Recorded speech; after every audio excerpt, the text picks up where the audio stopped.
I'd like to talk to you today about a whole new way to think about sexual activity and sexuality education by comparison. If you talk to someone today in America about sexual activity, you'll find pretty soon you're not just talking about sexual activity, you're also talking about baseball.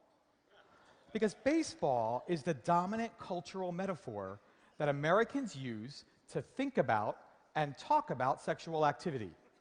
And we know that because there's all this language in English that seems to be talking about baseball, but that's really talking about sexual activity.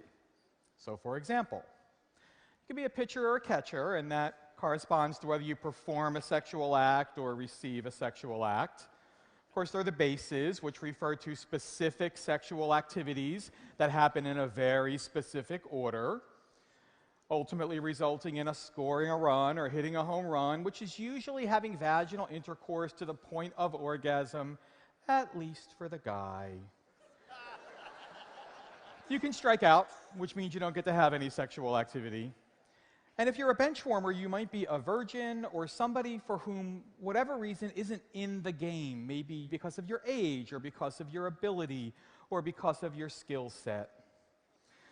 A bat's a penis, and a nappy dugout is a vulva or a vagina.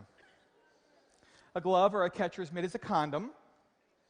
A switch hitter is a bisexual person, and we gay and lesbian folks play for the other team. And then there's this one. If there's grass on the field, play ball.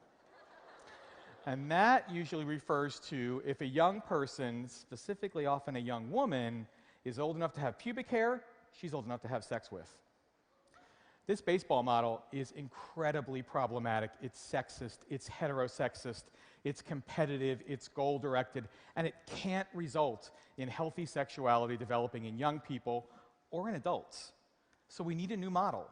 I'm here today to offer you that new model, and it's based on pizza. Now, pizza is something that is universally understood and that most people associate with a positive experience. So let's do this.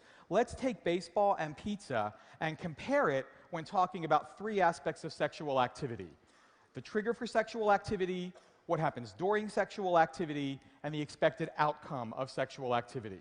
So, when do you play baseball? You play baseball when it's baseball season and when there's a game on the schedule. It's not exactly your choice. So if it's prom night or a wedding night or at a party or if our parents aren't home, hey, it's just batter up.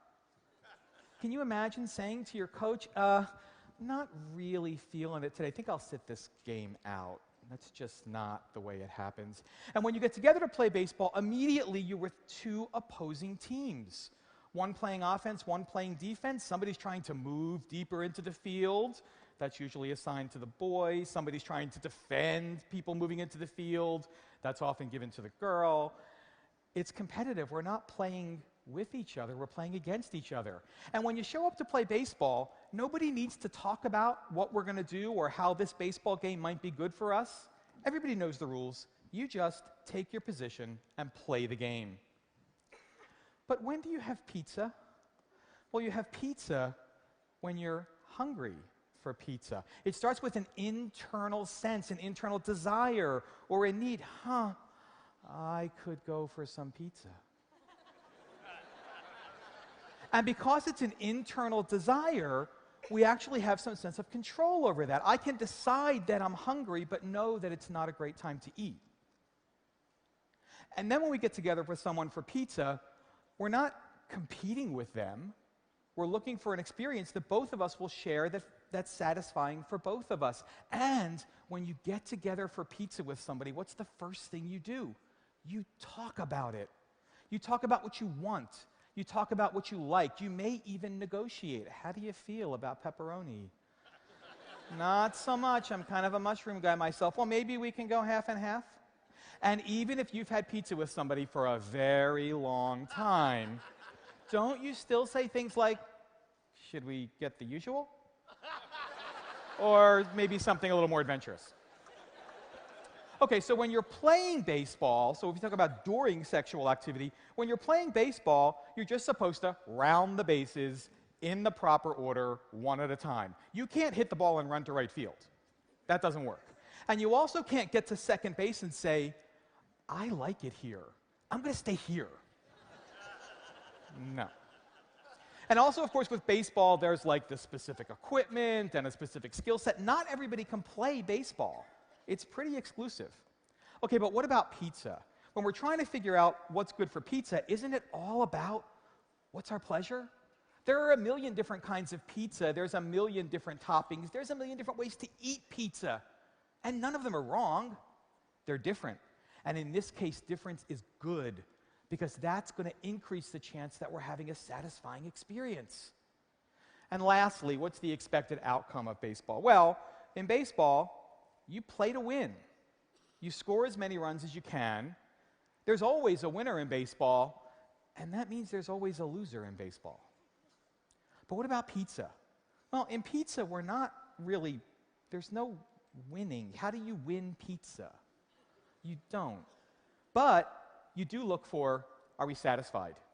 And sometimes that can be different amounts over different times or with different people or in different days.